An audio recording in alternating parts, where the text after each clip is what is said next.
Home food कॉर्नरमध्ये आपले मनापासून स्वागत। उन्हाळा सुरू झाला आहे आणि उन्हाळा म्हटलं की आईस्क्रीम हे आलेच। आज आपण फ्रेश ग्रेप्सपासून नॅचरल काला खट्टा फ्लेवरची आईस कँडी बनवणार आहोत। त्यासाठी द्राक्षे मिठाच्या पाण्यात थोडा वेळ भिजत ठेवून स्वच्छ धुवून घ्यायची आहेत। धुतलेली द्राक्षे मिक्सरच्या भांड्यात घालून घ्यायची। द्राक्ष नॅचरली गोड असल्यामुळे यात साखर घालायची गरज नाही।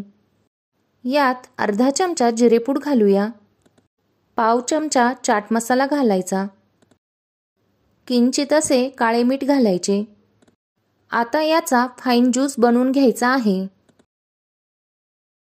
हे बघा कसा फ्रेश काला खट्टा फ्लेवरचा ज्यूस बनून रेडी झालेला आहे। मी हे गाळून न घेता तसेच पॉप्सिकलच्या मोल्ड्समध्ये टाकून घेणार आहे। तुम्हाला हा ज्यूस गाळून घ्यायचा असेल तर गाळून घेऊ शकता। हे फ्रीजरमध्ये साधारण 7 ते 8 तासांसाठी डीप फ्रीज करायचे आहे। 8 तास झाल्यानंतर आईस कँडी कशा बनल्या आहेत ते बघूया। हे बघा कशी छान ग्रेप्स आईस कँडी बनली आहे।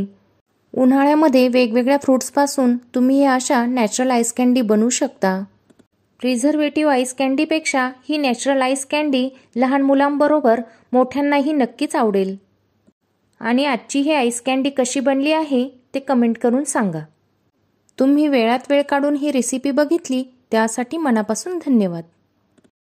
व्हिडिओ आवडल्यास व्हिडिओला लाईक, सबस्क्राईब आणि बेल आयकॉन दाबायला विसरू नका। Thanks for watching.